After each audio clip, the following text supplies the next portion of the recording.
Andy, my dude, have you heard of the magical website builder known as Squarespace? Ugh, not another Squarespace ad. I feel like every podcast is sponsored by them. Hey, don't knock it till you try it. Yes, okay, it is overhyped, but actually it lives up to the hype. Squarespace is like a website fairy godmother. With a click of a button, your site transforms into a beautiful masterpiece. A website fairy godmother? That sounds interesting. What makes it so magical? Well, for starters, those slick templates make anyone look like a professional web designer. Pick one, customize the colors and fonts to match your brand, and voila. Plus, the drag-and-drop Fluid engine is so easy, your grandma could build a site on Squarespace. Well, she did knit me a lovely scarf last Christmas. Maybe website design is next. Exactly. And when you're ready to sell your Nana's handmade scarves online, Squarespace has built-in e-commerce. Add a store with one click. Get flexible payment options. Then watch those sales roll in. And when she wants to teach others her steezy scarf skills, Squarespace's new courses feature is just the ticket. Nana can set up her curriculum and enrollments and payments in a snap and become the next e-knitting influencer. Oh, wow, you really sold me with the grandma angle. Sign me up for that free trial. Just go to thenextreel.com/Squarespace and transform your site into a beautiful Squarespace masterpiece. Well, thanks, Pete. Even though it's overhyped, Squarespace actually sounds perfect for Nana's site's needs. Appreciate the warning on the ads, though. I'll brace myself next time I listen to a podcast. Anytime. Let me know if you need any help getting that site up and running.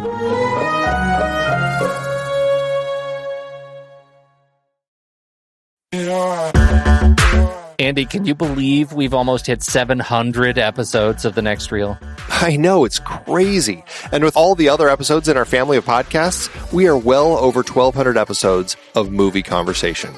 It's really pretty amazing that we've gotten to have these in-depth movie chats every week for over a decade now. And we couldn't have done it without our loyal community of film fans. Their support over the years has meant so much. For sure. That reminds me, we should give the merch store a shout out. Buying shirts from thenextreel.com/merch is a great way listeners can continue to support the show. Plus, they get to sport our great designs.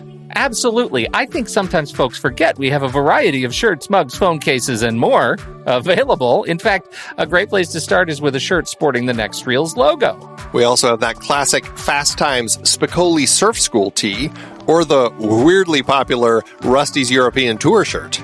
The one from National Lampoon's European Vacation. Why is that so popular? Search me, but we have sold a ridiculous number of those. I guess there are a lot of Rustys taking trips to Europe?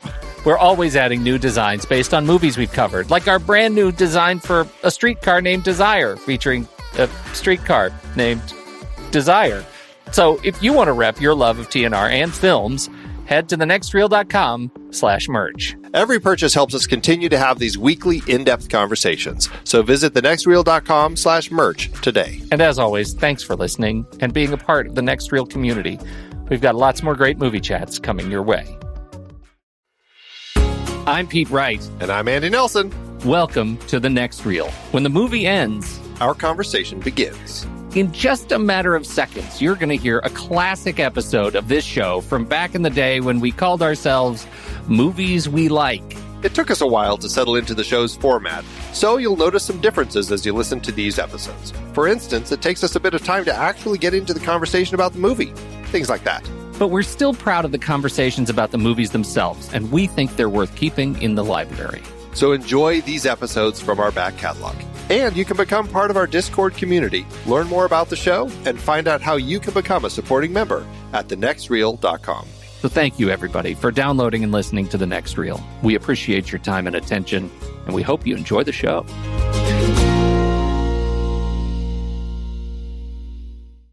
You know, my wife's father has a round to it. What?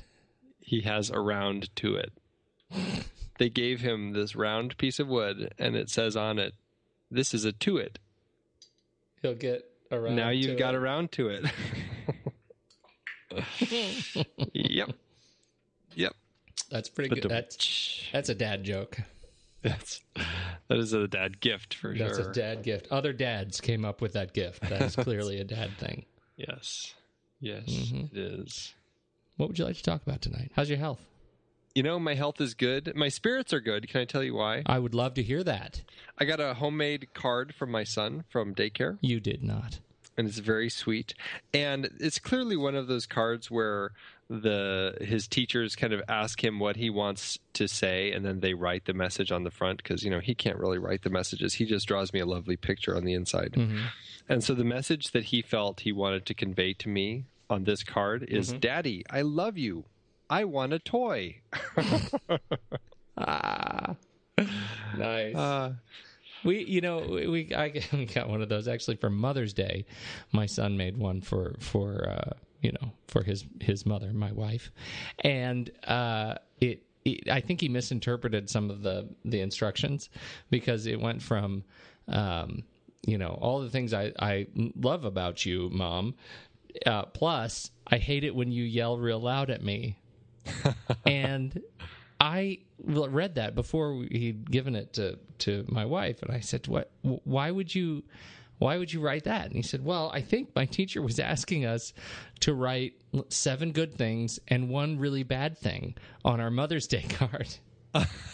And so I couldn't think of a bad thing, so I decided to just say that she yells at me real loud sometimes.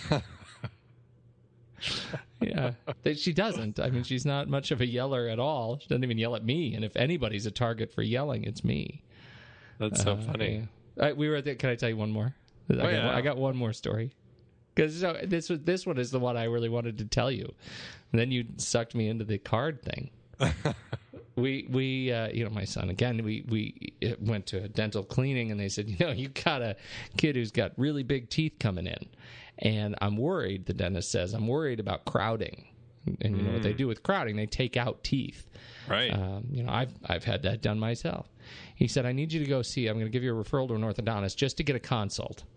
And so we did that today. I took him to see the day.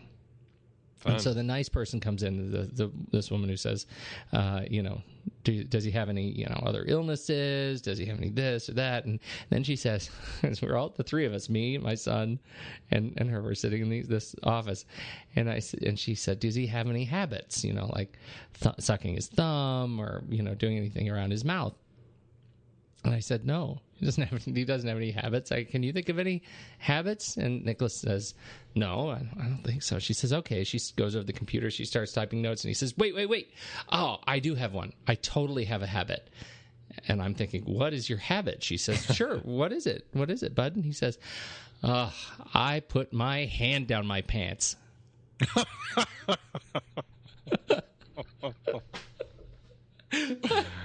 That's awesome. She busts a gut at that. Busts a gut and finally says, no, like mouth habits. Nicholas says, oh, I get it now. Oh, those young confessions. Right? Just shush it. Oh my gosh. This is horrible. That was fantastic. Yeah, right. All right. Fantastic. Shall we tell the people where we're from? Yes, where are we from?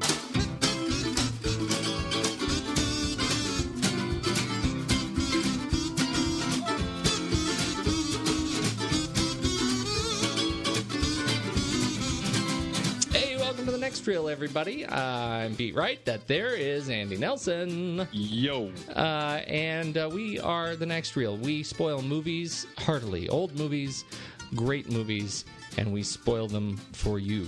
You can check out all the details about the show at thenextreel.com. You can read the blog stylings of the once and future king, Steve Sarmento. You can check out the Next Reel, the monthly Next Reel shows. Just had one. Not a bad one. Yeah, that's right. That was a good one. Yeah, a little Dawn of the Planet of the Apes action just this last week. So that's our most recent show. You can check out what we thought of Dawn of the Planet of the Apes. Good show. And you can also see all of our past shows. And listen to them. Lots of hours of movie spoilage. Mm-hmm. And now, Andy, I feel like we have a little catch up to do here with the last week of Instagram # guess the movie # pony prize Andy versus the people. That's right. How'd you do? How'd you do? Now that you feel like you're back into it? Getting slowly reacquainted with the with it. While good old Steven takes a little break, I jump back in. He's on holiday. He's on holiday. That's what they do over there. He's on holiday. That's right. That's right. Yeah. So I threw in a little one of Walt Disney's early films, The Three Caballeros. It was the seventh film out of the Disney Animation Studios, and it was one that I thought would be fun to throw in because it does have some live action stuff, and so that's always fun stuff to really throw people when it's a mostly animated film. Totally. So how'd you do? So I did pretty good. I lasted about half the week, and then once you throw in an animated train, Boom. people kind of click. And the very alliterative John G. Joseph actually ended up taking it this week. So John G. Joseph is entered to win our Pony Prize. Excellent. Now, is John G. Joseph, this is a first-time win for John G. Joseph? I believe so. Excellent. I believe so, yeah. Welcome to the stack. That's right. John G. Joseph. I love it. Good place to be. Good place to be. Mm-hmm. That's good, man. I'm proud of you getting back in there. It's like you remembered how to use the technology yourself. You remembered all the passwords.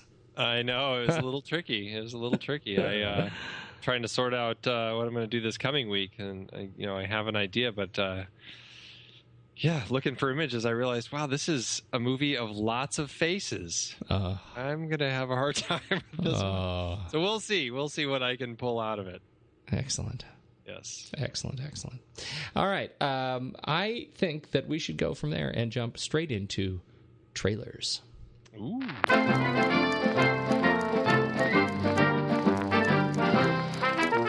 Okay, do we do crime funny first or moody family dramedy? I think we do. Let's do moody family dramedy. All right. We're doing mine then. Skeleton Twins, directed by Craig Johnson, written by Mark Heyman and Craig Johnson, starring Kristen Wiig, Bill Hader. Oh my goodness. I'm so excited for this movie. Do you know what this is? Okay, so let me just tell you. This is these are Bill and Kristen play estranged twins, Maggie and Milo. They coincidentally cheat death on the same day, prompting them to reunite and confront how their lives went so wrong. This, I think, is the eternal sunshine of the spotless mind for both of them. I hope so, because I love both of them, and the trailer for this looks fantastic. I'd heard about this when it played up at Sundance, but I didn't dig too deep into what it was about or anything. I just kind of saw a few little things, and even when the trailer first came out, I hadn't watched it until you sent it over, and wow, I am so excited to see this now. It just looks fantastic. I think it highlights for both of and this is one of those things, in this generation of SNL graduates, right, SNL alum, these two in particular always had some of the most interesting range. The broadest range, and I think this film really highlights a new side of them, and seeing them together is just always such a treat. Bill Hader and Kristen Wiig, they just look great. It's really engaging trailer, so I'm very, very excited about this. Comes out September 19th, and you can watch the trailer for your very own some if you head over to thenextroll.com. Just check out the show notes for this very show. Excellent. We'll see it. What's yours? Excellent. Mine is a fun little movie that Elmore Leonard, it's based on one of his novels called The Switch. It's called Life of Crime. And this, like you said, it is a crime comedy. It just looks... it looks just hilarious. Basically, Tim Robbins is just a rich man. Jennifer Aniston is his rich wife. They clearly don't have a strong relationship, and he is having an affair with Isla Fisher. And he is getting ready to leave his wife, but she ends up getting kidnapped by a trio I don't know if I'd call them bumbling thieves, but they definitely are the funny sort. We've got one of my favorites, John Hawkes, and then, of course, we've got Mark Boone Jr., who always has a great look, and Mos Def, who is strangely credited as Yassine Bey. I'm not quite sure why, but he is. And, yeah, I think that's his official name. Or his does he have it's his new Muslim name? I believe his official name is Dante Terrell Smith. Yeah, so this is his Muslim name. He's done a use of he's a Cat Stevens thing. Okay, so we'll call him Cat Stevens. So he's made the switch totally missed the point. So they are the bumbling thieves who end up kidnapping his wife. And of course, now that his wife is kidnapped, he doesn't want to pay the ransom because, of course, he wants his wife to be gone. And it just ends up being just a comedy of all these people trying to, find a way to get what it is they want.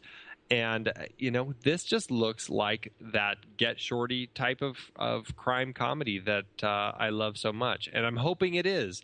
I'm hoping it turns into that and it doesn't turn into, what was the Get Shorty sequel? Be Cool? Be Cool, or something. Yeah, something like that. I'm hoping it's not that. I'm hoping it's good. So we shall see. But it's got a fantastic cast. Aside from the people I mentioned, it's got also has Will Forte in it. And I don't know. He's great. We talked about him when we both saw Nebraska and how he's bringing a lot to the table now. And I mean, all of these people I think bring a lot to a film. I think Jennifer Aniston in the last couple of years has found a great comedy streak that she's clearly tapped into, and I really enjoy that. So, and Tim Robbins. I mean, I haven't seen him I haven't seen him in much lately, and he's not a person who does a lot of comedy, and when he does, I don't think it's worked out that well for him. Right. But I am hoping that this time it does work. So so that is Life of Crime. Outstanding. This one opens in I closed my tab, but I believe it opens in August. August 29th. End of August. Yep. Excellent. All right. 2 good films. Yes. Exciting. Now, Andy, let's go to Brazil. The rules of the game are laid down. We all have to play by them. Look at you, Sam. Whatever happened to you? An empty desk is an efficient desk. Let a friend tell you. Your life is going wrong. Now shape up! Do cooperate. Think of your mother. Has anybody seen Sam Lowry? Sam, it's time for you to grow up and accept responsibility. You'll never get anywhere in a suit like that. Yes.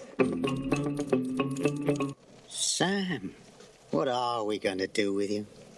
You must have hopes, wishes, dreams. No, nothing. Not even dreams. Oh, I don't know. I don't know what I want.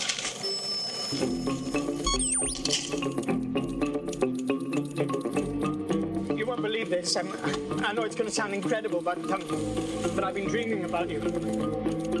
I mean, I love you. In my dreams, I love you.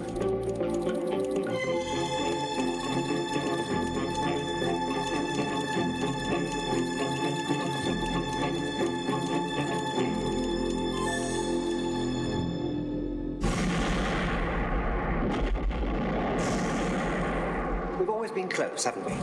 Yes, Jack? But until this all blows over, just stay away from me.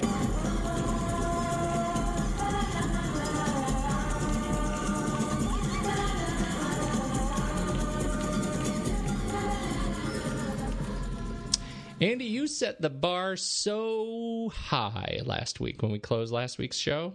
That was dangerous of me, wasn't it? You did. Yep. You closed it really high.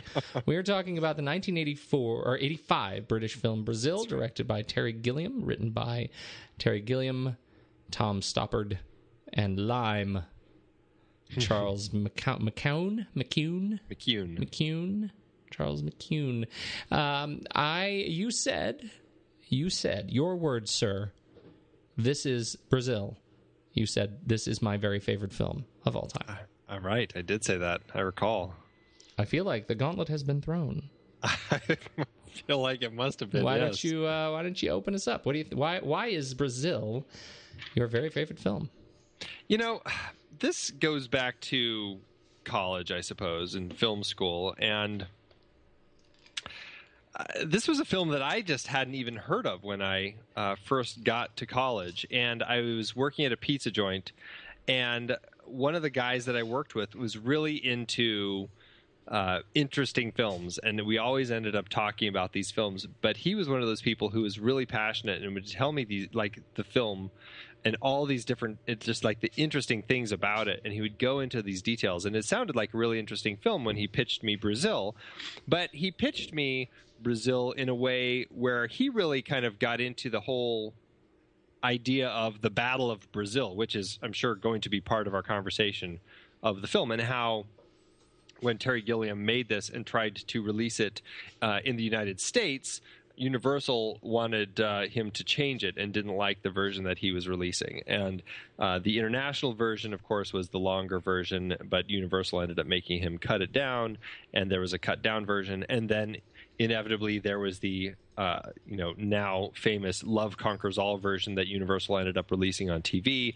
So he went into detail about all these differences between the versions, and so it really piqued my curiosity. It was something that in my naive high school days, I hadn't really learned that much about movies where I had heard any stories of things like that. And so this really kind of, surprised me. And so I went to the library where they had it on Laserdisc, and I sat there and I watched it there. And I just kind of started falling in love with this wacky, overbearing, frightening world that Terry Gilliam had created. And it's a movie that has always stuck with me, both for the I think I would have to call it just this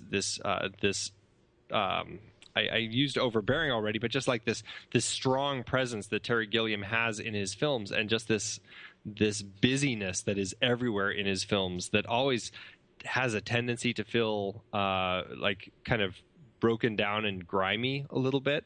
That's something I really do enjoy in his movies.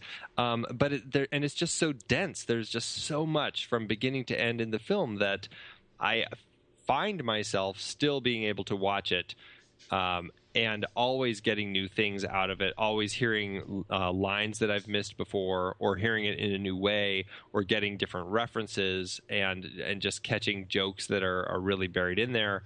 And this film of this man battling this system, or kind of he's part of the system really, and it's only because he falls for this woman that he kind of ends up having to kind of break out of the system. And just the way that he plays this whole system on itself, and the corruption of the people within it, I think is frightening and hilarious. And I enjoy just all of the little things all through this film. I'll also enjoy all things through this film. I think I'm uncomfortable saying it's my very favorite film, because that's tough. But I agree with you. This is a film that I get something new out of every time I watch it, and this time is certainly no different. And this time I actually ended up watching both versions. And now, when you say both versions, right, you watched which ones? Let's say the original U.S. release. Okay, right? So that's the 132-minute version. Right. And the director's cut, right? The fifth release, not the Love Conquers All version. Right. All right. And I watched the Love Conquers All version and the director's cut. Okay.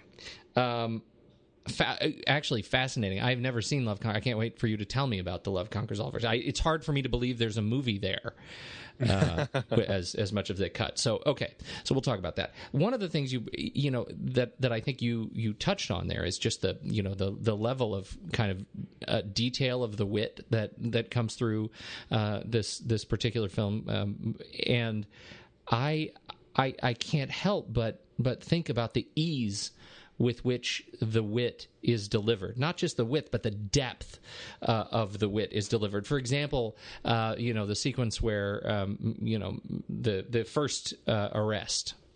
Mm-hmm. They're repairing the hole in the floor that they put in Jill's apartment to slide down their emergency pole, right? There's super efficient way to get into the house. Super efficient, and the repairmen for the ministry say, we don't make mistakes. Right as they drop the perfectly prepackaged plug into the hole that was just slightly too small, and it falls straight through the bottom. And they say, typical, they've gone back to metric without telling us. Right? So that ends up being an unbelievably deep bit of wit, right? It's funny if you just let it wash over you, but it's even funnier as you watch the movie and think at some point somebody made the decision to change to the imperial measurement system in Britain, because it's really hard to say that this takes place. I know he's said that this is, but really this is a British film, and in Britain they change, and now they're changing back. At some point they decided it would be more important to change back, and the way you see the rest of the film, the bureaucracy of the rest of the film, which abhors change, right? The entire film is built on this precedent of abhorring change, and that somebody thought it was so important to change measurement systems for this ministry. I found rip-roaring hysterical. I found myself laughing about that all day long as I was convalescing over this film. Yeah, and it's constant all through it, yes. and just the lines and even just in the conversations that people have with each other about their own lives, it plays off on a way that people just live this kind of packaged life that this society has almost created for them without really completely paying attention to each other. I always love the bit where as Sam, he met his old friend Jack in the lobby as they're going separate ways, and he says, "Oh, give my regards to Alice and the twins." Oh, triplets! I know, really. Boy, time sure flies. It's things like that. It's these strange little moments that I don't even know. It's just this kind of a throwaway line that is in there, but in that line there's so much aside from the brilliant comedy in it, but there's this subtext of how people actually relate to each other within this society, and it comes from this kind of prepackaged society that central services and all these departments, the Ministry of Information, has basically kind of infused into society in this world of ducts that they all have, and convincing everyone that they need all these ducts to basically pipe everything in and out, and probably to be watching everybody at all times. Yeah, I think it's the film opens on this advertisement for ducts, and it's from Central Services, and I love the logo of Central Services is the ducts kind of move out. There are 5 ducts, and 2 ducts move off to the left and the right, and the middle duct goes straight up, and it looks like 5 fingers and you're being flipped off as the jingle is, we do the work, you do the pleasure, right? Which is just perfect. And what they're advertising there is that if you have bland ducts, we have now decorative ducts that we can replace your bland ducts, and now you'll have decorative, beautiful ducts. But one of the things you notice in the film is that nowhere where there are ducts on display are any of them decorated. Well, except for one place, which is in the restaurant. You'll notice that the ducts behind them are all covered in like disco ball, yes. the little disco ball glass mirrors, right? Yeah, right. No, that's a good point. But none of the consumer ducts have been decorated at all. And when you see the insanity of ductwork, as our protagonist's apartment is slowly disemboweled, you get a sense for, and you said it, the reach of Central Services, which, as a function of this state agency, right, I guess we have to believe is an arm of the Ministry of Information Retrieval, is such a symbol for this completely bananas overreaching society that is just taken over.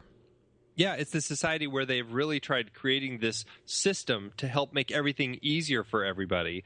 But in reality, what it's done is it's created just this mess for everybody. It's created this bureaucracy that is not helping in any way. But what it's done is it's created this facade that people live in where they just do their own little thing, and they just kind of disregard things that fall outside of what it is they're trying to do, whether it's the ducts and just ignoring the fact they're there, or a random explosion going off in the restaurant. You just kind of, well, we didn't get hurt. Well, hey, we're still eating our food. Let's just finish our dinner.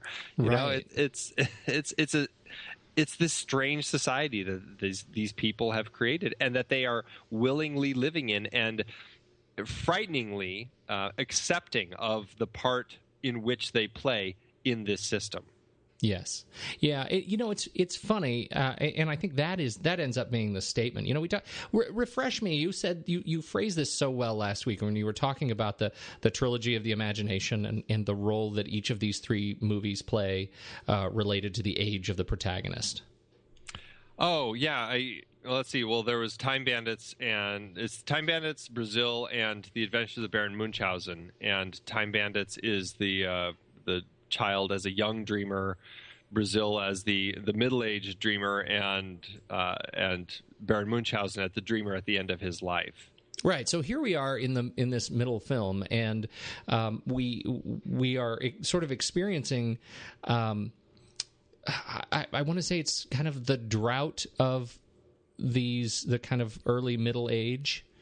Yeah. The drought of imagination, the drought of clarity, and the drought of balance. And our protagonist, Sam Lowry, has fallen out of balance with his life. Although it's interesting, we get this hint in his first meeting with his boss. Mm-hmm. He's called in because the electrics have gone out. He's late for work, and he's called in because clearly he has taken on a role in his department where he's the fixer for his rather incompetent boss. Mm-hmm. And he's having this conversation, and his boss is saying, "Well, would you ever leave me? Even if you got promoted, would you leave?" He says, "No, I would not." And so you get this sense from his reaction about how firm he is, or how adamant he is that he would not leave, that he has taken an active role in his career and chosen not to go anywhere. We also get a hint of this when he's having his conversation with Jack, played by Michael Palin, in their little, you've already mentioned their interchange in the lobby. He's saying, what happened to you, Sam? You were a star. And he says, no, he kind of brushes it off, that he is taking an active role in his career. And that is one of that's sort of the first time that we get a hint that he's capable of taking an active role. And it's in direct contrast to just about everybody else that we see on display in this film. Yeah, his active role is taking this dead-end job in a place where, there's no chance for promotion or anything, and no chance of getting noticed. And that's, as he says, beautiful. That's exactly what he wants. Yes. He doesn't want to get noticed. He just wants to skate by and not have to do anything. And it's really interesting, I think, later when he is trying to help his horribly ineffective boss. Ian Holm is so fantastic in the role. Oh. And it's interesting how Ian Holm is essentially one of those people who's so successful in his role as the boss because he basically gets other people like Sam to do all of the things that he doesn't want to have to do in case it could get him into trouble. So he has Sam sign his name, and he has Sam do all of this whole processing of this check. So I think he's an inept boss, but I also think he's smartly inept. And I think that's how he keeps his role. Calculating. Very, very calculating, exactly. But when Sam willingly says, hey, I'll take this check to Mrs. Buttle and I'll go deliver it to her, the refund check for her husband, because he's trying to do something good. He thinks that this is going to help absolve him and their office of all of their potential wrongs that they might have done with this whole Buttle-Tuttle discrepancy. And that scene when he confronts Mrs. Buttle, and she is just broken down, and you see just those tears welling in her eyes as she asks him, what did you do with his body? And his mindset is such that as because he doesn't say anything for most of the scene, and he's trying to give her this check, and he is saying, I didn't have to come here. It's like, oh man, this is the type of person you are, where you're absolving yourself of any wrongdoing by making it out like you're the good guy here. And it's just such a painful scene, because he's so clearly not. And he's, at this point in the film, he still is so representative of this evil machine, where none of these people in it pay any attention to what the system is actually doing, because they're only going to focus on their part. And if something goes wrong, hey, that's not my division. I'm just here to do this check. That's all I do. I have no idea what happened to your husband. That whole thing. And this is like that first moment where Sam is really confronted with some of these wrongs that can happen here. And I think it's a really powerful moment in the film, and it's really heartbreaking the way that Mrs. Buttle is played. I totally agree. It's funny, you talk about the sort of how everybody has given up. You get these the little sequences that cement that. When Jill, who's trying to help Mrs. Buttle determine what is going on, and she has to confront the bureaucracy. She can't get anything done unless her receipt is stamped. And then back to the restaurant. When we have the kerfuffle with the waiter. The waiter is fantastic. He will not take the order unless Sam says the number of the order. Right? He will not take it unless you have to say the number. Talk about somebody who has adapted to a system where they only follow their own specific rules of their role. Right. Yeah. Frightening. So the gist of the film, we have Sam, who is a dreamer. Yeah. What is talk a little bit about your interpretation of of him being a dreamer in the context of this film. This is how it starts. We meet him. He's got his wings. He's flying, and this is before the sort of brunt of the action kicks in. Yeah, I mean, I think he is really the sort of dreamer that, puts himself into the superhero role, basically. He sees himself as this hero who can fly, who can, save initially there's not even a damsel in distress, but he's got the dream girl floating up there with him, and he's going to go get her. He's very much that sort of guy. And then as his dreams develop, it's kind of reflective of his life. As things kind of go wrong in his life, his dreams get darker, and the girl gets taken by these forces of darkness, and this frightening samurai being appears, and he has to fight him, and all of this. It's a very always very much kind of like he's this superhero. He's the one who's going to save the day. He is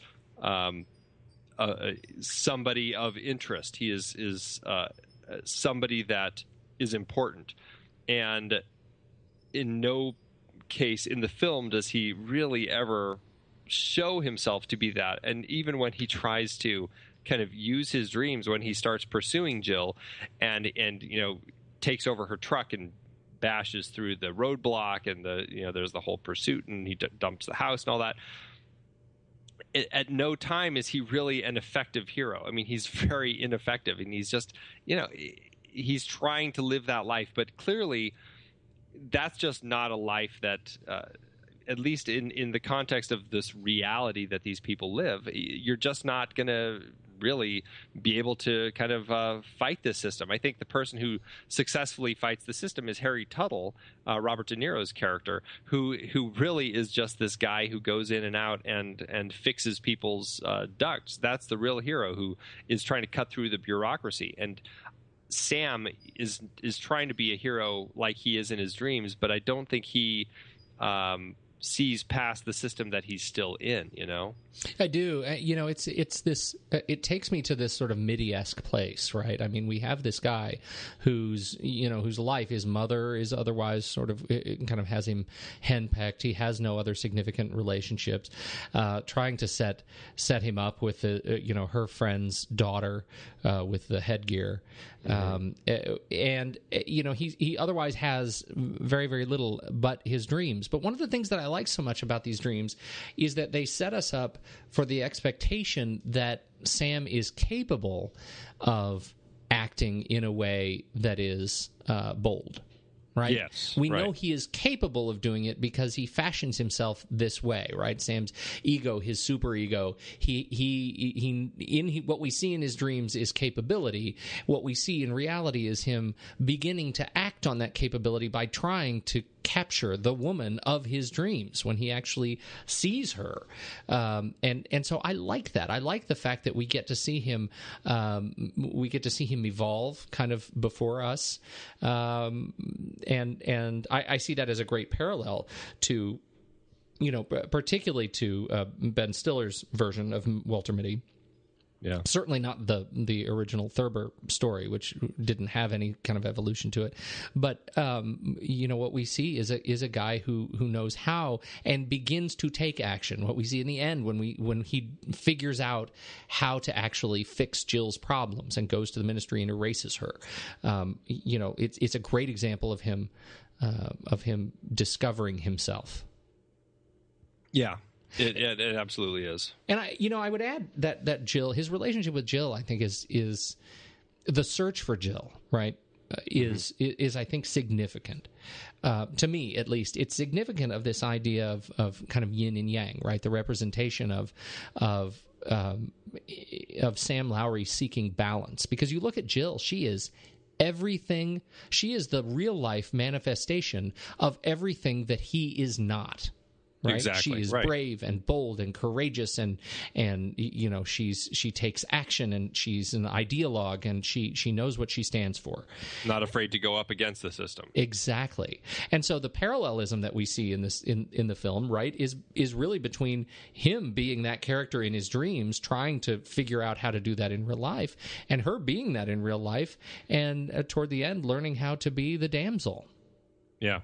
Yeah, and they play that really nicely throughout the film with mirrors and reflections and stuff. Like when he, and just the way that he sees her. I mean, he first sees her, it's outside of the dream. In the real world, he first sees her up on the screens when, the camera is capturing her face, and she's, he sees those screens in the lobby, and he sees that she's somewhere, but he can't find her anywhere. And then later, when he finally first sees her, it's on a broken piece of mirror that's laying on the floor of Mrs. Buttle's house. And he sees her on the reflection of the mirror on the floor from the hole that's up in the ceiling. And then there's also that great fight that they have when they're in the lingerie store. And it's that mirrored wall, and he's trying to grab her, on one side of the wall, and he's holding her around the corner while he's talking to Mrs. Terrain. And you get all those great reflections of him. And it plays this really interesting idea of that notion that that she is kind of that, like you said, that yin-yang, that mirror reflection of him, where she kind of represents some of these things that he doesn't have in his life, and maybe that's why he's pursuing her. And it's a very interesting way to play her. And I think it's interesting the way that he kind of transforms her in a way, and it's a very interesting vertigo moment when he takes her back to his mother's place and kind of has that vertigo transformation of her into kind of the long-haired blonde from his dreams. And at that point, she does lose a lot of her effectiveness that she had earlier in the film. Now she has kind of become that damsel in distress, and she's less interested in escaping and fighting the system, and she's just going to hide and play dead, basically. And he's the one now who kind of takes up the mantle and goes off to go erase her. Okay, here's where I want to split the films, right? Because that last sequence is one where that differs from the original American release and the director's cut, right? Okay. Is we have her put the wig on at the end. This is in the American release, and they're having that damsel moment, right? And they have love, and there's this great sort of iris close of the the satin kind of curtains around the four poster, right? And then and so she still has the wig on at that point, right? Right. In the American release, the next morning, they wake up and they're playing around again. But then the things come in, but it is in the director's cut. She starts off taking being wrapped in a bow. She's naked and she has a bow around her chest. When they wake up the next morning, right? She's got the bow around her chest, and he kind of unwraps her, and they I can't remember if she climbs under the covers again, but climbs under the covers. That's when all the the soldiers burst in again. Right. But we see her out of wig, right? This is a chance where we see her not in the wig, and it's still, that is, I think, a significant sort of change, right? Where we actually get to see her as Jill, right? Releasing herself, right? That this sort of vulnerability that comes with this representation of nudity and kind of sexual congress between these two people, as he becomes takes on more of the sort of dominant role in the relationship, and she is giving herself to him. Right, literally wrapped as a gift, literally, like an executive present. Exactly. Yeah. And I think that's a really interesting twist. What did they do with that bit in the shortened version, the abbreviated Brazil?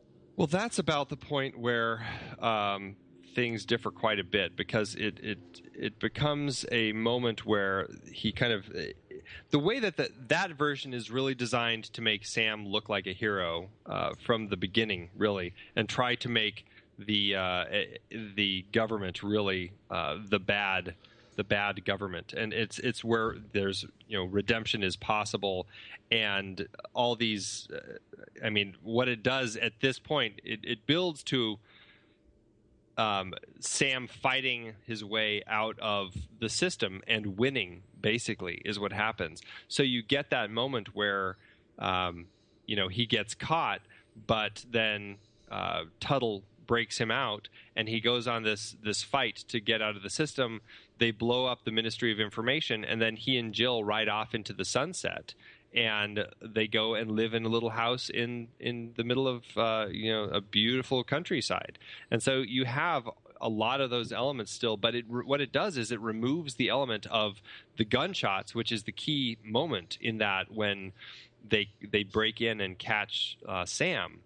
And those gunshots do not happen in the American release. Oh, interesting. Those are only in the director's cut. Yeah, and so they basically remove the fact that you're finding out that Jill gets killed right there. Right. Yeah. And that I thought was interesting. That's a difference across all three films, that she does not die. In the American release, you get the sense that she was already dead systematically. They weren't looking for her, and so they left her alone. They probably charged her for the retrieval. Right, which you find out in the director's cut when he's visited by Helpman, when he's in kind of the lockup, and he says, no, she's not dead, I killed her, or whatever he says. And Helpman says, yeah, it was interesting because she's actually shown as being dead twice. Yeah, right. And so that you find out, okay. And then in the Love Conquers All version, there's no hint that she's killed. In fact, there's no hint at that at any point. Does all of a sudden he enter kind of a state in his mind where he is no longer paying attention to the real world, that it's all kind of in his head now? Right. Which is clearly how the director's cut ends. All of that stuff with Tuttle rescuing him and everything is treated as reality, and they really kind of escape, blow up the ministry, and he and Jill ride off. And the weirdest thing is that Tuttle still gets consumed by paperwork, which, considering it's all of a sudden a real world rather than kind of his mental state, it makes no sense to have that as something that's really happening. So well, it's ridiculous is what it is. It's really silly. What is your sense? Let's talk a little bit about the Battle of Brazil that led to these systematic differences in the film. Well, it's one of those, studios go through these changing of the guard periodically, and in the middle of the production of Brazil, it was funded by Universal, bought the domestic rights, and I believe 20th Century Fox bought the rest of the world rights. And in the middle of production, Universal changed hands, and Sid Sheinberg ended up as the head of Universal. And when it came time, every time that happens, they look at all the films that are in production, that are in development, and kind of reevaluate how things are going and if things should change and stuff like that. And he could not figure out Brazil. He thought there was an interesting story there, but he thought it was ending in really kind of a very much of a depressing way that people weren't going to get on board with. Now, I believe in the contract, Terry Gilliam had to deliver a film under, I think it was like 2 hours and 5 minutes, or somewhere right around there. Right. And he had it at this 2 hours and 22 minutes, and he tried cutting it down, and he got it pretty close to it, but it wasn't close enough. And so basically Sheinberg wanted to take over the rights to do the edit himself, or have Universal have their team do the edit.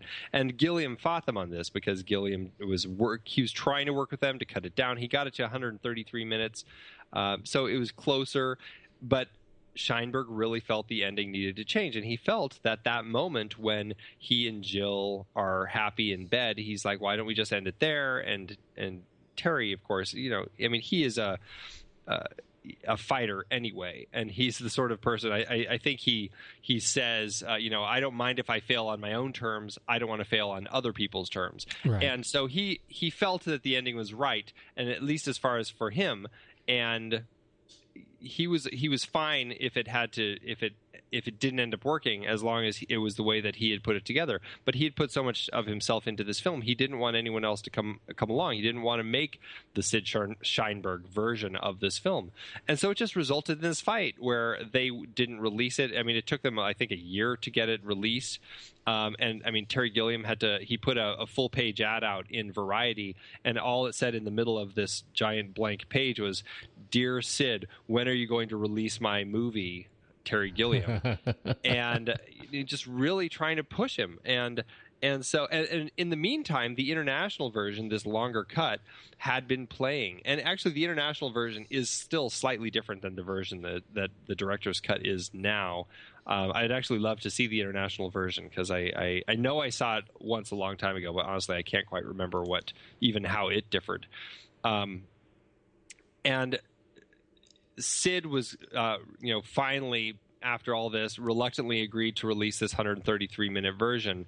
And then Terry, he started going around, and I think he started at Cal Arts, where he did a screening there, and he went to do a talk there and talk about kind of, being a director and all that. And he was allowed to show clips of the movie, and what he said is, I'm going to show you a clip of Brazil that happens to be the full length of the film.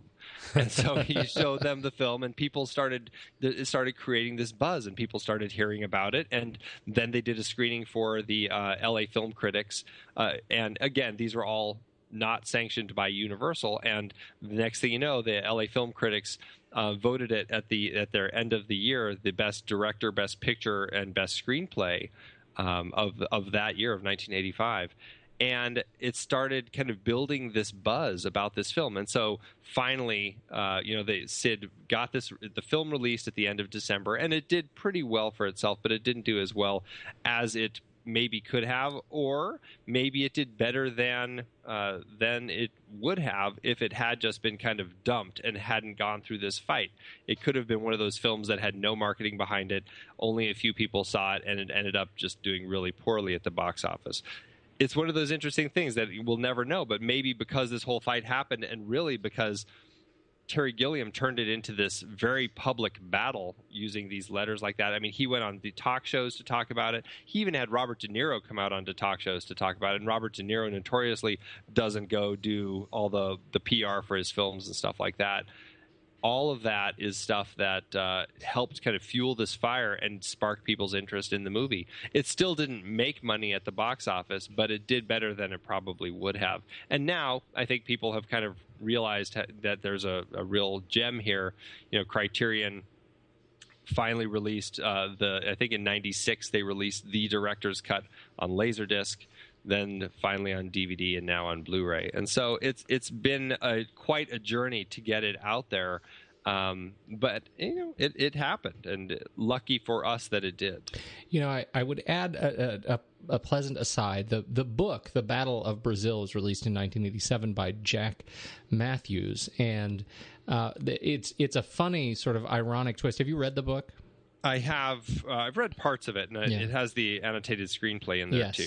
Yeah, there is a funny introduction in this current edition where he talks about what it took to get the book published, and you know, because he's a film critic and you know, has written some other stuff, but he was originally approached and said, "There's no book here. I mean, it's good to report on. It's a great story, and we're following it."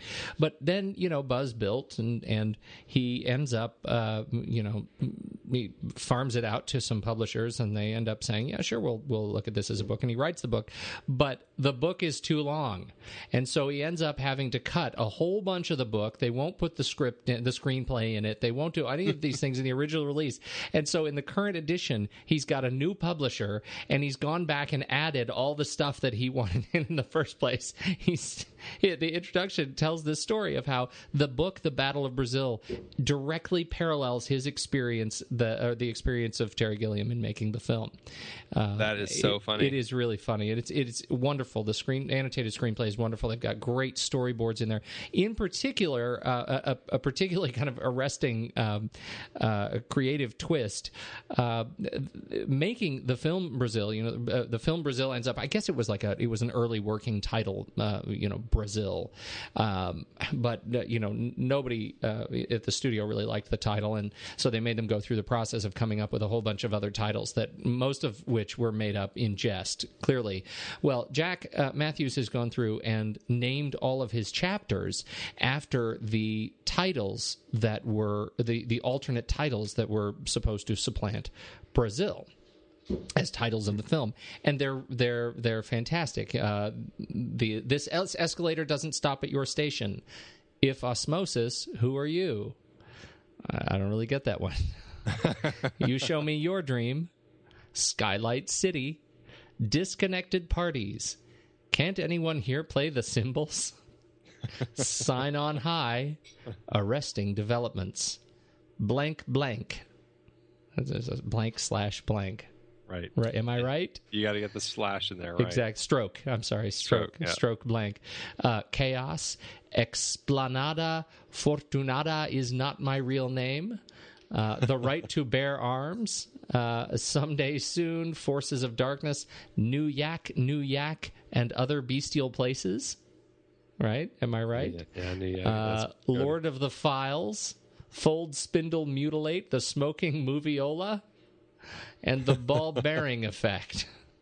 Wow. Oh, I'm sorry. It's the ball-bearing electro-memory circuit buster.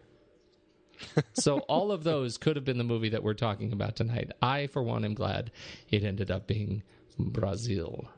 Which is a great title. And you know, his initial titles for the film, it was actually going to be called The Ministry when he first came up with it. And then it was The Ministry of Torture, or Brazil, or How I Learned to Live with the System so far. And so he had all these different ideas for the title, clearly. And I love that the title of the song, or the title is of the song by Ari Barroso, that, you know, Baquianos de Brazil, that then was created, they created, as I think Michael Kamen called it, that old bar mitzvah tune that is awfully fun. I mean, it is kind of this silly song. But if you listen to the lyrics, it's all about this, you know, kind of this dream place that you can get away to, and it really fits the film, even though it's kind of in a weird way, kind of a nonsensical title. My favorite is Michael Palin's quote about it. He says, "It's a movie so good they named a country after it." So, but yeah, great. What's your sense of why the title works? I have theories, but because it creates this. I mean, it works.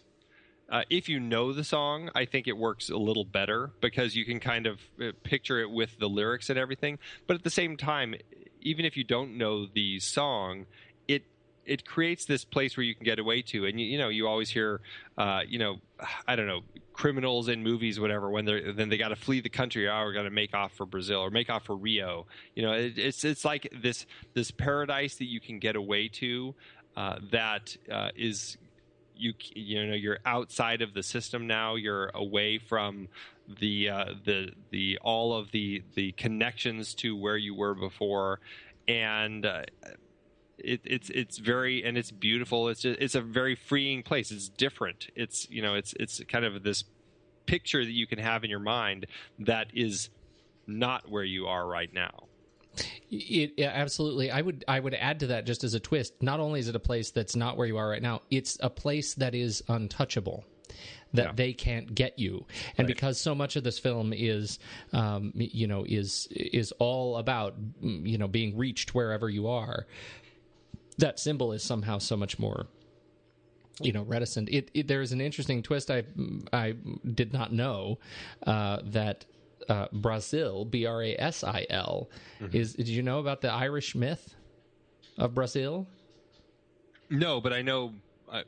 Tell me. Well, it's about the island, right? This mythological island in Irish mythology that is always like shrouded in mist. It's only visible for a single day every 7 years, and even on that day, it's unreachable.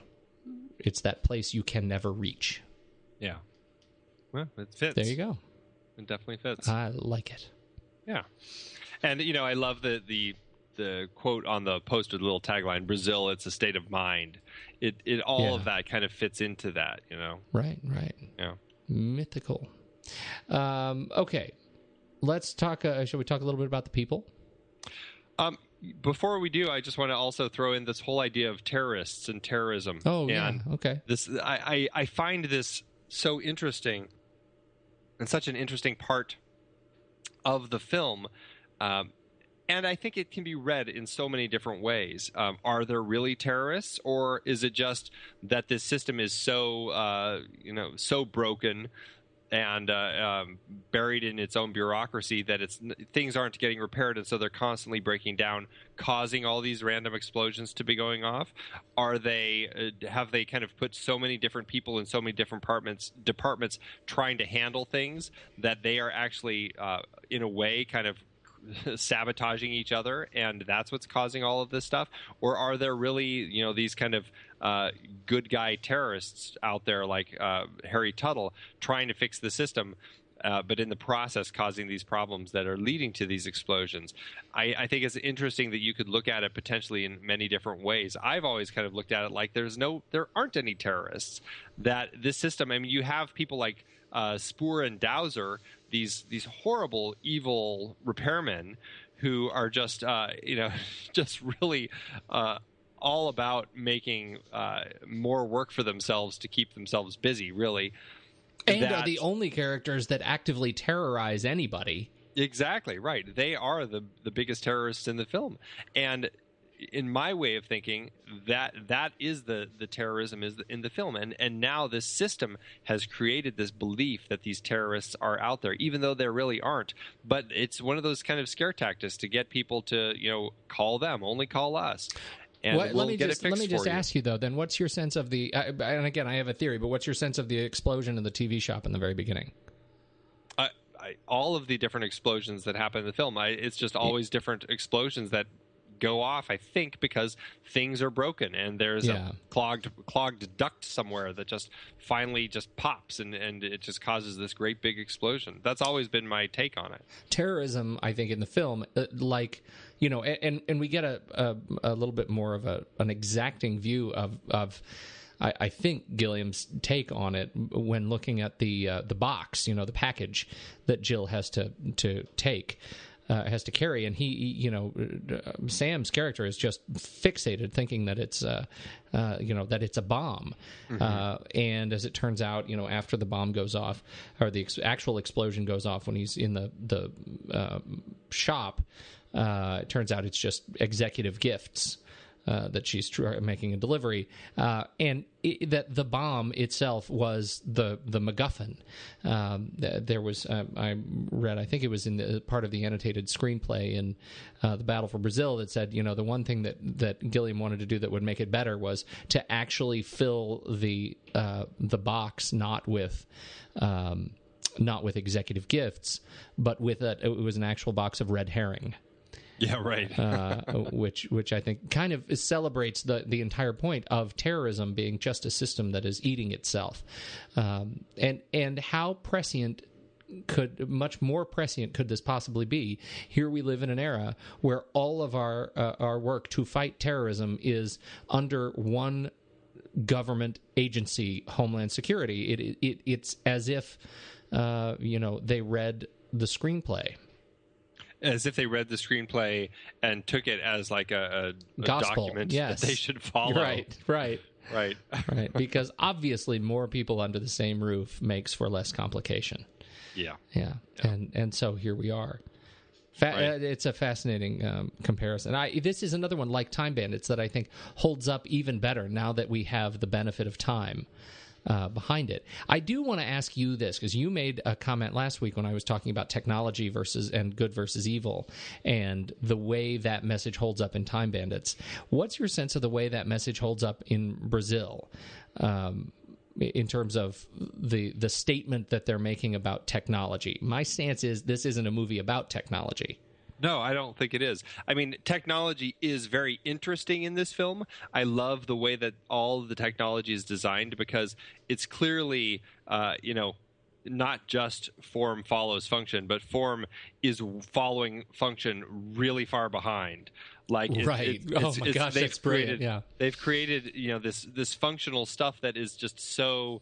It's just like ugly, like the way that they've designed all their viewing screens. They've got these old rickety keyboards where essentially they like just took the shell off of them.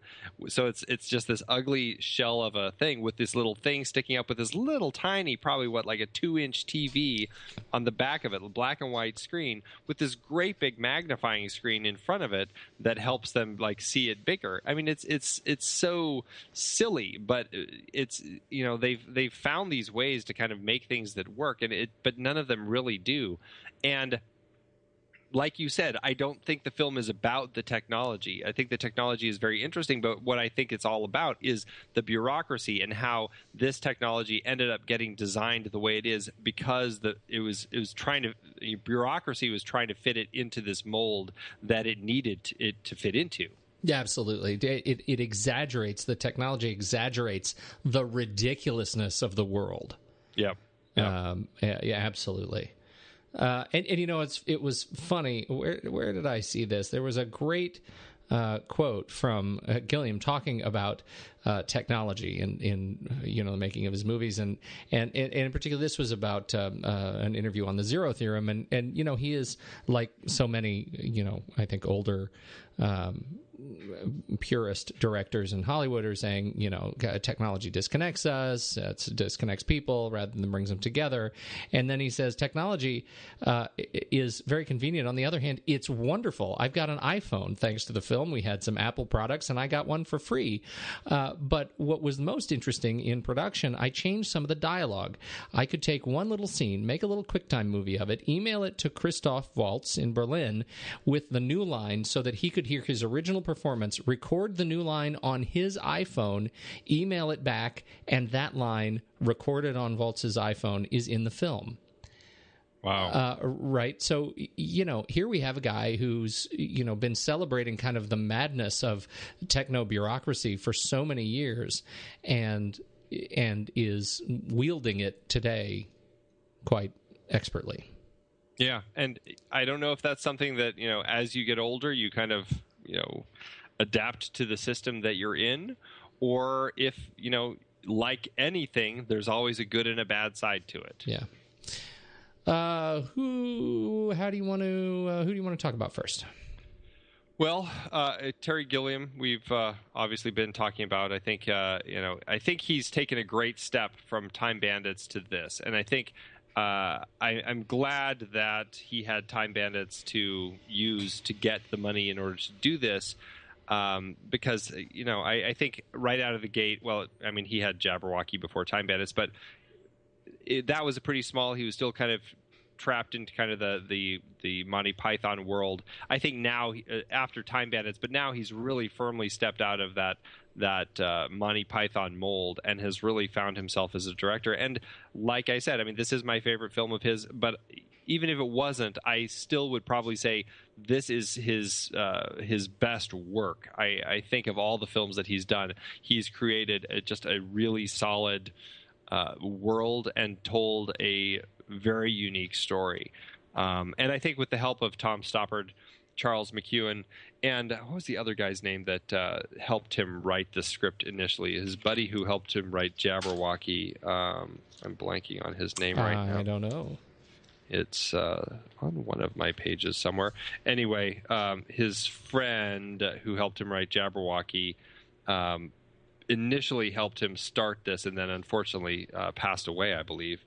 And then Tom Stoppard came in to write a few drafts, and then Charles McEwen. I think all of them together found a lot of elements in this world that created just this brilliant script. And I mean, I don't think we've talked about Tom Stoppard on the show with anything before. We have not.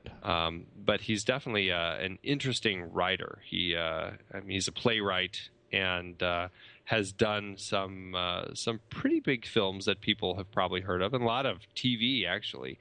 But he did Shakespeare in Love, which I think is a brilliant script. He did the adaptation for The Russia House, which is an interesting film, and Empire of the Sun, which I've always loved as one of Spielberg's best. Was it Charles Alverson? Yes. Thank you. So, and then Charles McEwen, he's known Terry since the Monty Python days. He was in some of the Monty Python movies and always has been great. And he's got such a great look. He does Lime just brilliantly in this film as a person, another person who is just buried in this system and is totally good with it. And actually, we didn't mention, but he was in Time Bandits as well. He played the theater manager that was going to kill himself because his shows were going so poorly for Napoleon. Oh, he does play these roles so well. Yeah. Oh, he's so impossibly British. He is. He really is. Wow. Brilliant. Mm-hmm. Okay, Charles McEwen. And let's do old Jonathan Pryce. Good old Jonathan Pryce. He's one of those guys who's just all over the place, isn't he? He really is. It's funny to watch him in this film because I feel like I just don't know him as this kid anymore, right? Yeah. Right. As this bumbling kid, this sort of young, energetic. You know what who he reminded me of? A friend of the show, Chad Stoops. Oh yeah. If Chad was British, he could have nailed this part. Absolutely. But what we have in him today, right? I mean, he's been in a ton of films, but he was a kind of goofy president in G.I. Joe. Right. Right. He's Pirates of the Caribbean. Pirates of the Caribbean. Right. Yeah, He's he ends up kind in of all these strange, kind of hodgepodge of roles. None of them, I think, played with quite the innocence that he comes to with in Brazil. No, yeah. He's just wide-eyed and wonderful in this film, and it's really neat to see him like that. Yeah, it's fantastic. This was a few years after I remembered him in Something Wicked This Way Comes, which is a much more terrifying role for him, especially as a young kid watching the film. Yeah. But I think he just brings so much of this. He has kind of this nervous energy through the film. Like he's.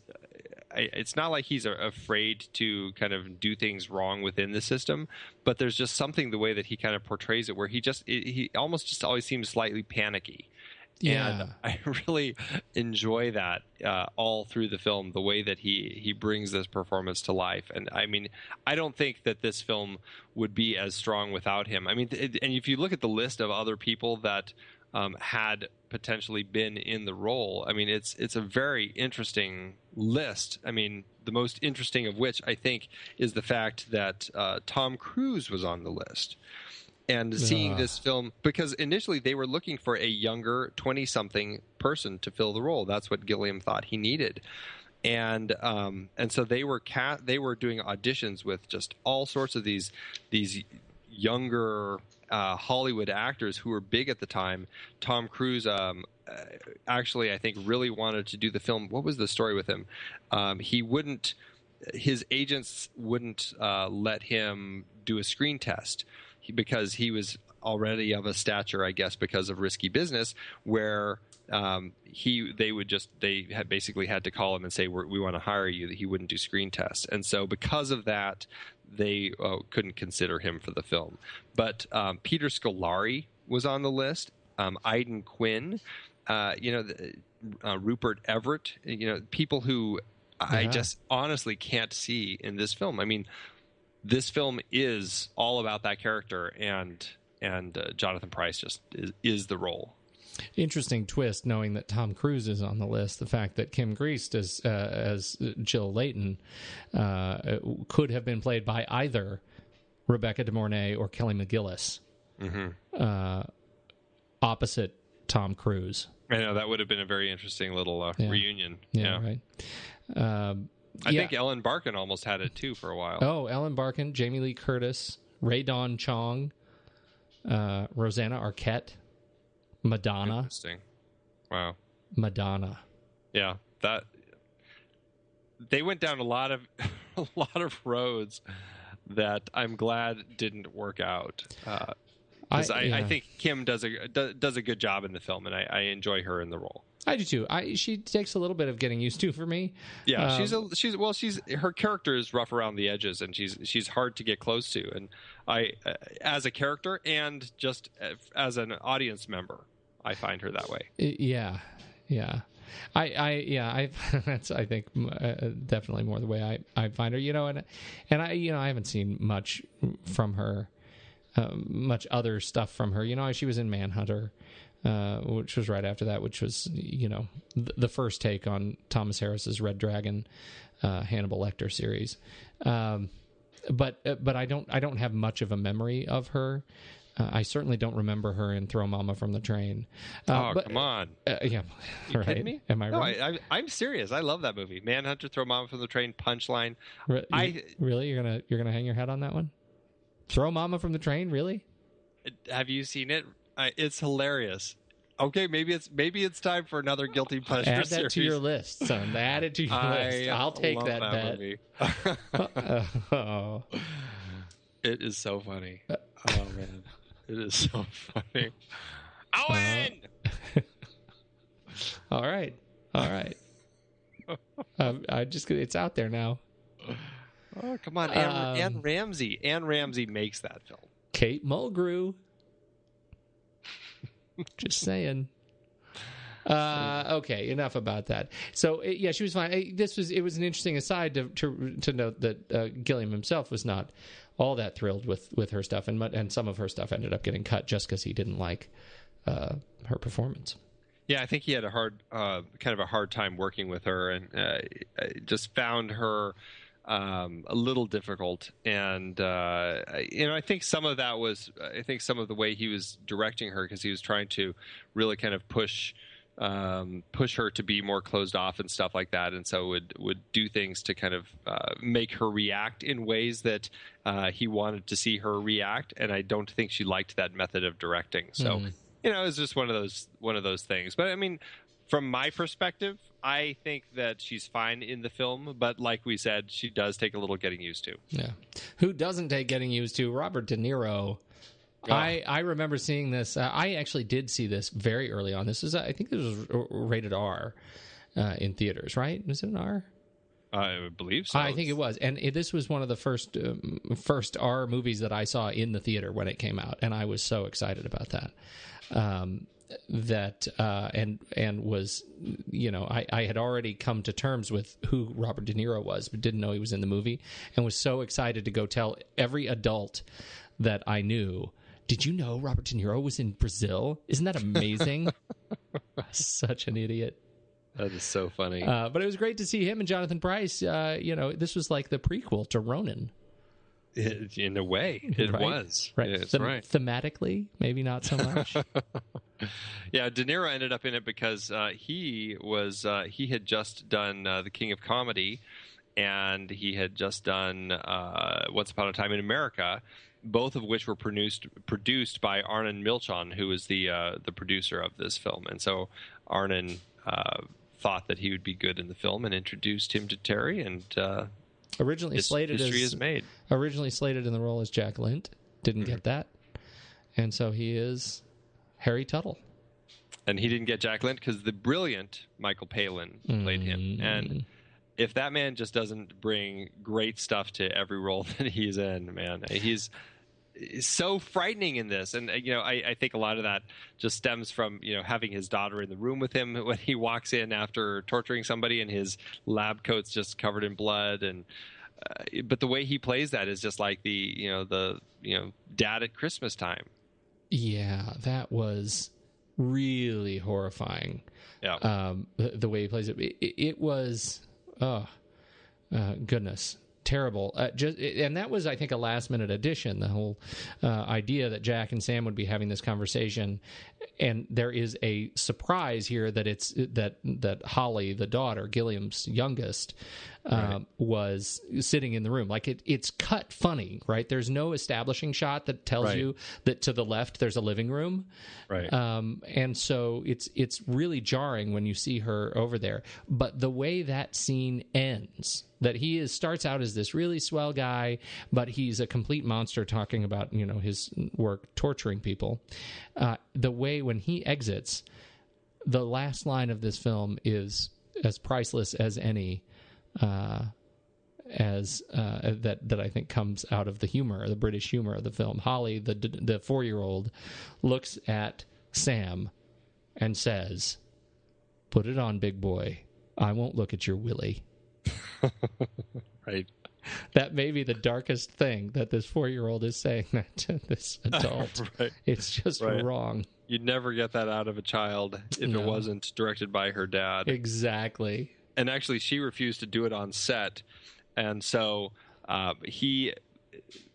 Terry had to basically get everybody off the set, and he had to run the camera, and his wife had to run audio.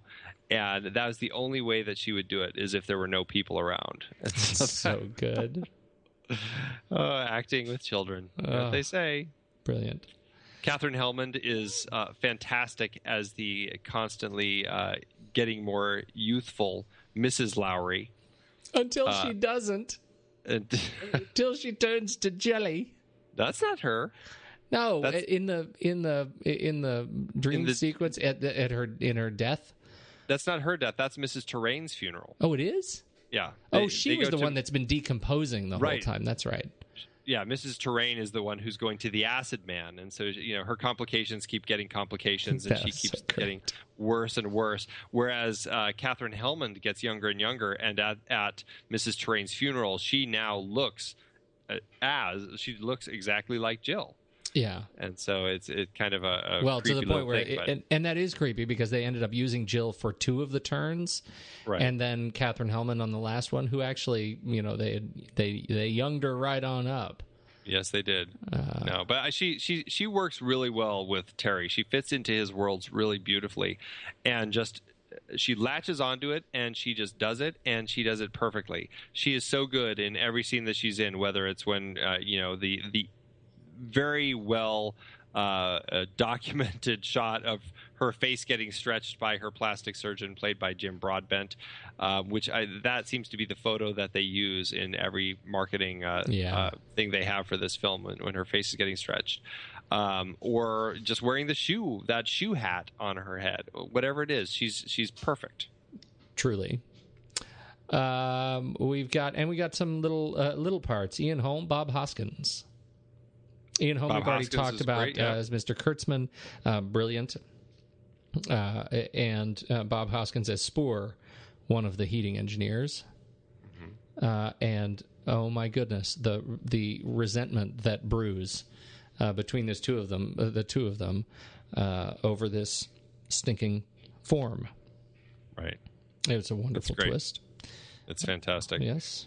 Ian Richardson is the fantastic Mr. Warren, who basically constantly is having meetings while he walks.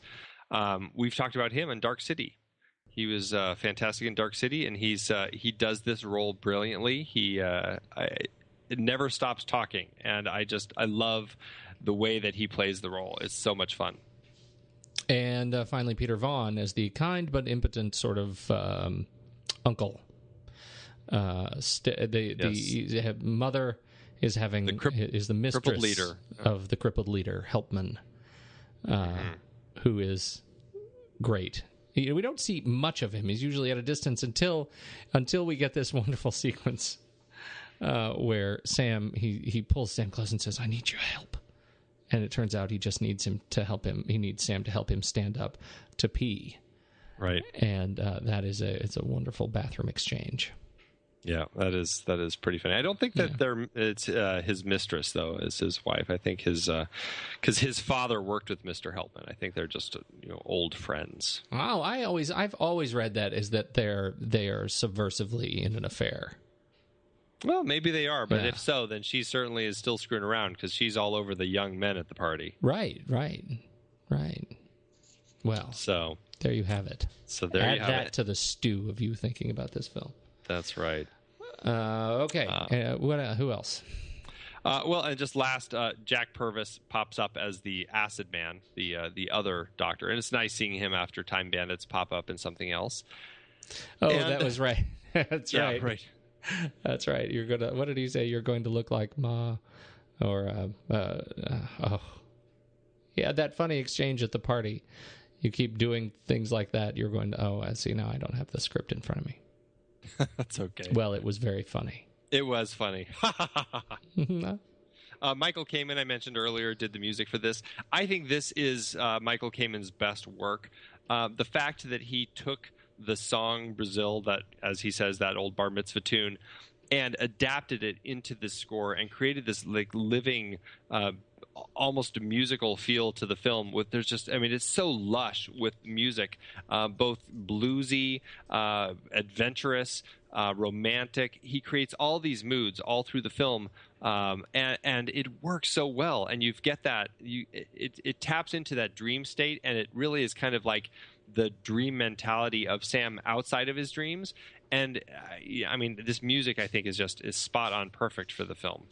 I agree, and I'm sort of torn on Michael Kamen. I think I was, I got jaded at Robin Hood, Prince of Thieves. Well, I don't blame that on him. I blame that on Bryan Adams. Yeah. Yeah. Okay, that's fair. That is totally fair. But yeah, this is the thing I thought about this when I saw his credit was, oh my goodness, isn't that a credit to his work that I didn't know that this was a Michael Kamen score? Yeah, it is really very clever. I think you're right musically. He's had some ups and downs in his career for sure. He's not one of my favorite composers, but he does have some highlights. So I like him. Yes. And then the last people I really wanted to talk about, we've talked about before, but Norman Garwood, the production design, and James Atchison, the costume design in this film. Really, like we said with Time Bandits, Terry Gilliam creates these worlds that are dense and lush and just overflowing with details. And it takes these pros like James Acheson and Norman Garwood to really tap into all of that and bring these worlds to life for him. And, I think that they just do amazing, amazing work in this film. I mean, it is beautiful. Everything about it. I mean, it's kind of horrifying. Everything in here is really kind of a dark beauty, but it's just stunningly gorgeous. I love looking at this film. It's just lush. It's detailed. And, I give a lot of credit to Terry Gilliam for coming up with this world, but really, these are the people who really brought it to life. I know you agree with me in terms of Garwood's work. I mean, I think this was easily as good as his work in Hook, wouldn't you say? No? Well. See, okay, I bring that. That's a chestnut Hook, right there. Hook did look pretty. Oh, that's always fun. Yeah. Maybe go with The Princess Bride instead. I was going to go Cutthroat Island, but then I saw Hook and I couldn't do it. You just had to go there, didn't you? Oh yeah. Yes. Totally agree. And then the effects guys. I think they had a very solid team of effects people who worked on this film. George Gibbs, I think, had worked on the Raiders and Temple of Doom, and he actually said that this film was harder than Raiders. I think probably because the budget was smaller and and Terry was a very different type of director, but. I think he did a fantastic job with it. And then I'm blanking on the other effects guys. Richard Conway, he had been an effects guy who'd worked with him on Python. All of the miniatures, that's what's great about a film like this is you get all these fantastic miniatures and models and very little blue screen. There's, I think, only a couple blue screen shots. Most of all of the flying sequences are all puppets or like miniatures. And I think they did an amazing job. And kudos to them, all the visual effects and special effects that they did here. Well, and you get these wonderful, like, kind of talk about taking another lap moments when the Ian Holm brick monster comes out of the sidewalk and grabs the Dream Sam's ankles. There's a wonderful little moment as he knocks the mask off the samurai and sees his own face. Like, there's these great little integrations of practical effects, and I just think they're just a real highlight to the film, to the look of the film. Yeah, absolutely. All right. Is that it? Is that what you got? And then I just pointing out some of his influences. I mentioned that the kind of the Hitchcock Vertigo moment. I mean, so much so the point where when they get onto the bed and everything. I mean, it's straight out of Vertigo. And you just saw Vertigo recently on your vacation, right? You're right. It's that you've got that flashing neon light outside of the window, and it's the Vertigo moment where James Stewart transforms the girl. I'm blanking on her name. To look like his dream girl, really. And you've got that neon light outside of the window just flashing as the camera kind of spins around them. And he really kind of plays with that. And as Sam comes in and finds Jill there, you've got this flashing red light outside the window, this neon light that is blinking, and it very much is a Vertigo moment. He has the great Paths of Glory reference from Kubrick's Paths of Glory with the whole...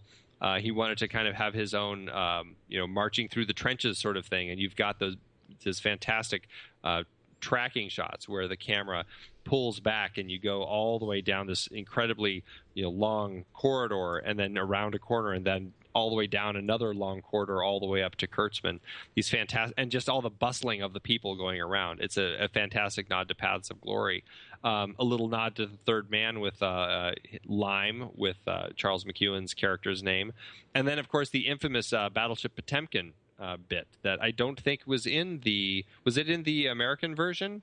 The bit at the when he and Tuttle are escaping, and they run through the lobby where all the cleaners are, and all of the troops come storming in, and the one of the janitors gets shot in the eye, just like Potemkin, and then the janitor's giant floor vac falls down the steps, just like the baby carriage. And it was, it's straight out of Battleship Potemkin. It's a fantastic little nod to it. But I can't remember if it was in that version. It's definitely not in the American, or in the Love Conquers All version. It is in the American version. Yeah. Okay, gotcha.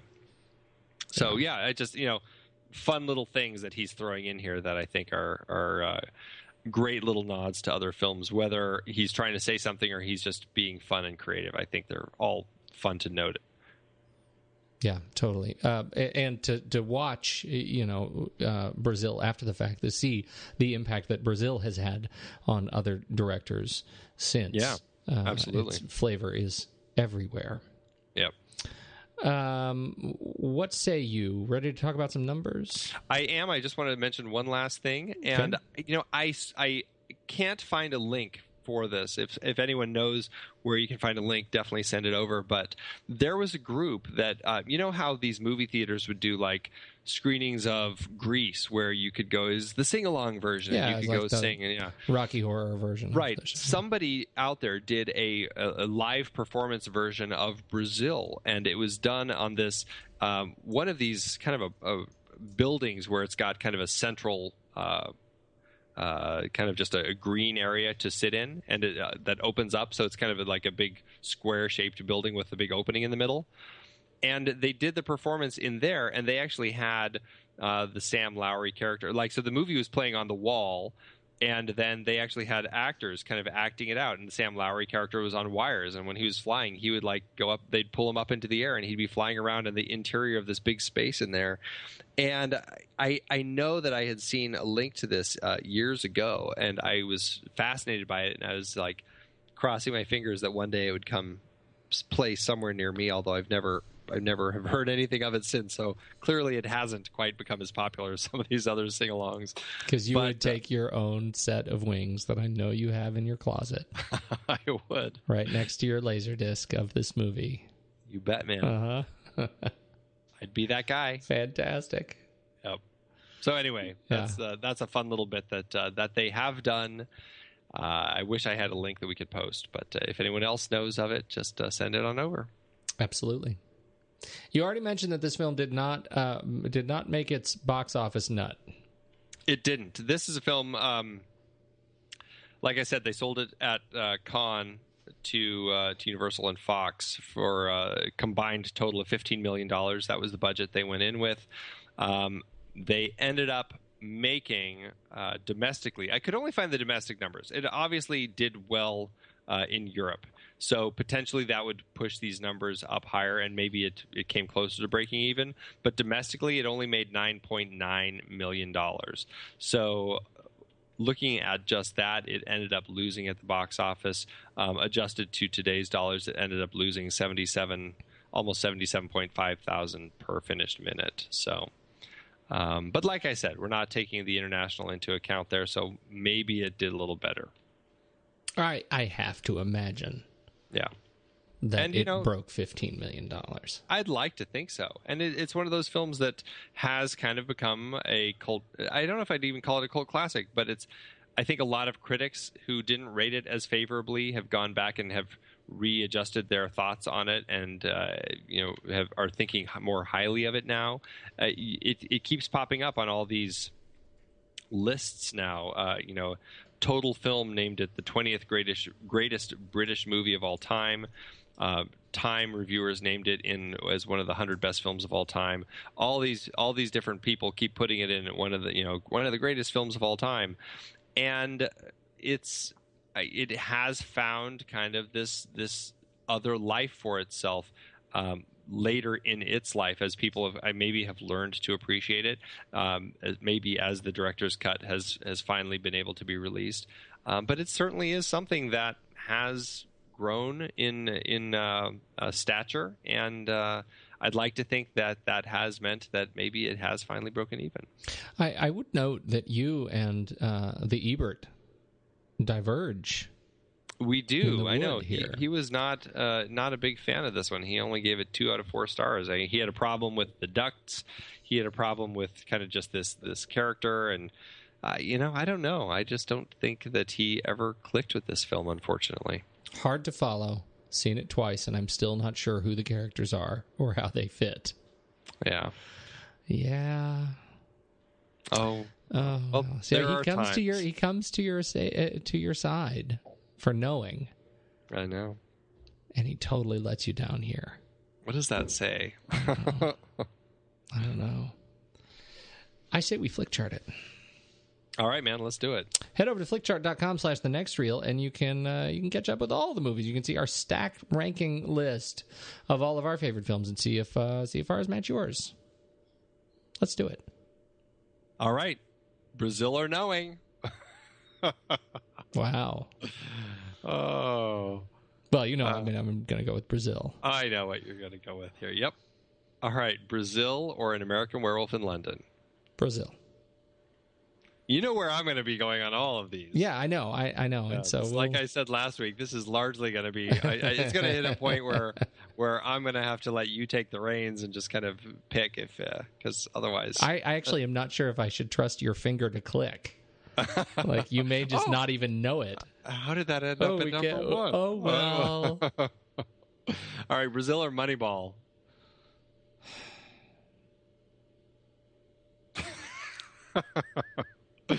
It's not that early yet, is it?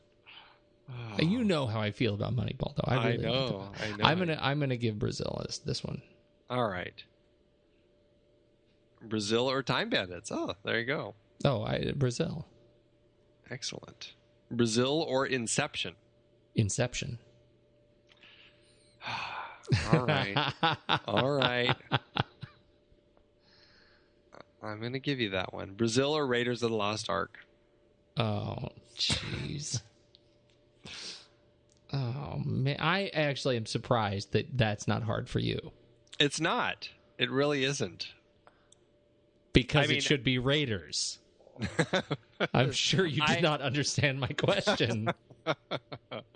I'm going to give you Raiders, if only because Raiders is so easy to watch. Yes. Brazil is it can be a very, like I said, this is a dense film. It is a dark, dirty film. This is a film my wife will not watch with me. Her friends, one of our kind of group of friends, there's one of them who tried showing them as a group this film. This was before I came into her life. So he tried showing them this film. They all hated it. So he and I are the only two in our whole group who actually really love this film. And we can't, we can't even bring it up because it just turns into this big joke with all of them as to how much they hate it. So it's just one of those films. It really, my wife has a hard time with Terry Gilliam, period, because of the griminess of his films and everything about the way that he does the costumes, everything. It just feels so kind of slightly decaying organic feel. She really just has a hard time with it. I can absolutely see that. I think that if you take the time to sit down and really think about what the film is saying to you, or what you're able to read from it, I think it's after a discussion like this, I think it makes it more fun to watch. If you just look at it like Ebert did, oh my God, there are so many ducts.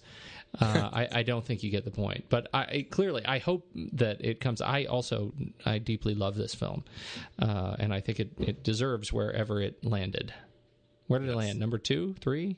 Well, you said Raiders, right? Yeah. Okay. Brazil or All the President's Men? Oh, All the President's Men. I'm sorry. That's all right. Number 9. All right. So it pushed Time Bandits to 10. It did. All right. I'm gonna be okay with that. Because I know it's number 1 on my list. That's right. Well, I appreciate you allowing me to balance that out there. Yes. I'll be Jill to your Sam. Thank you. Very yin yang on this. Yeah, right. Excellent. Well, I feel good about that. Where do we go from here? We're going to, we're going to be continuing our Terry Gilliam series. We're going to be rounding out his little trilogy of, dreams here. We're going to go to The Adventures of Baron Munchausen next week. Which is my favorite film of all time.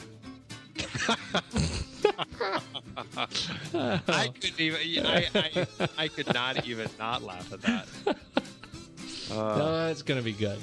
I'm curious to rewatch this one. I haven't seen this in a while, and I've always kind of had a middling feeling about it. So I'm curious to see how I feel now. I will tell you, I'm not going to watch it alone. I'm going to watch it with my kids and make them watch it, and just see if watching it with them gives me any greater enthusiasm for it. Well, that's a good idea. Maybe we'll try seeing if Olivia wants to jump in. I'm shooting for groupthink. That's what I'm aspiring to groupthink over Munchausen. Yes. Awesome. Hey, good talk. I'm glad we got this one under our belts. Yes, I'm thrilled to have had a chance to talk about it on the show, and look forward to talking more Gilliam. All right, hey, good talk, my friend. I got to go to bed. I got to go fill out a 27B/6.